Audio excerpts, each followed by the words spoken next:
My name is Seth Waldron. I'm the CAD director at Select Design and Build.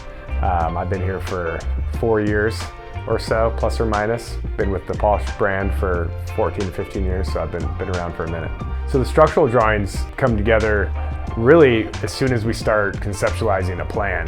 We're kind of forward thinking about, from the early stages is how are our trusses going to line out? Where are our bearing walls?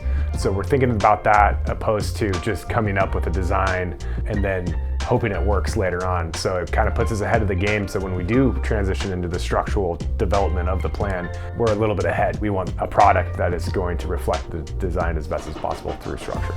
The collaboration between our departments, whether it's purchasing, the construction team, the design team, the sales team, it's an advantage opposed to just being a designer and designing a home. We have the resources to be able to lean on our purchasing team or our sales team to say, hey, what's the budget? What are we working with?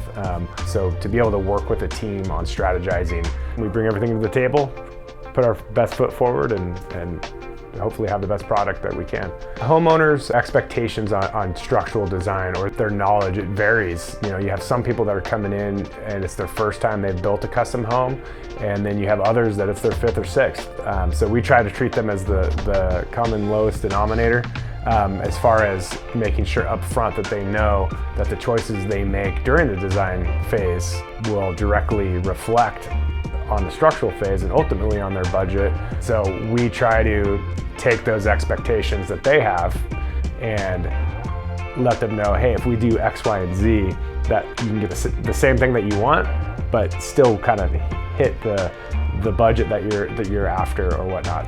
If I had to pick a project that was the most unique that just pops in my head, we have one down in South Deschutes County on the river.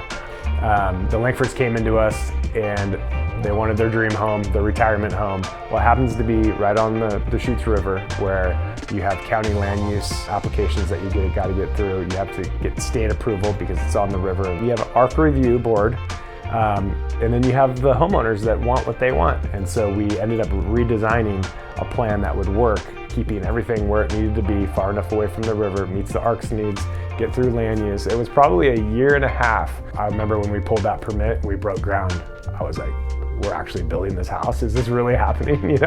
And now it's getting wrapped up. It's kind of on the tail end. Construction team's out there. It's beautiful. I mean, beautiful views of the river. So you can't help but to look back at all those challenges. And I draw inspiration from that on the next project that comes up and you're saying, oh, it's got all these challenges. What excites me the most is probably the unknown. The great and powerful Mike Tyson once said, everybody's got a plan until they get punched in the face. Well, it seems like we're always getting punched in the face, because you never know what's around the corner. There's so many nuts and bolts to the process, from prelim design to taking it through structural, and then changes that come, change orders, and making sure the guys have the right prints on site based on the changes that we made. As far as the CAD department goes, if I'm working on something and I'm working on it for a week, 2 weeks, 3 weeks, I pass it off to our team to say, can you look at this as if you're building this house? Everyone's gonna find something. You're never gonna produce something that's perfect. And as soon as you can realize that and kind of put the ego to the side and say, hey, well, you check my work, I'll check your work. So internally from the CAD department, that's how we work. And the larger scale projects, we'll even bring in a third party to say, hey, will you review our work? Will you look at this as a builder and see what we're doing? But at the end of the day, we're coming up with resolutions, and we have a great team that helps us kind of QC as a whole. As much as we don't like to go back and fix things, I like finding solutions to problems. It's kind of one of those things that makes you feel satisfied at the end of the day. Even though it was a problem, but you solved it, that's what gets me going.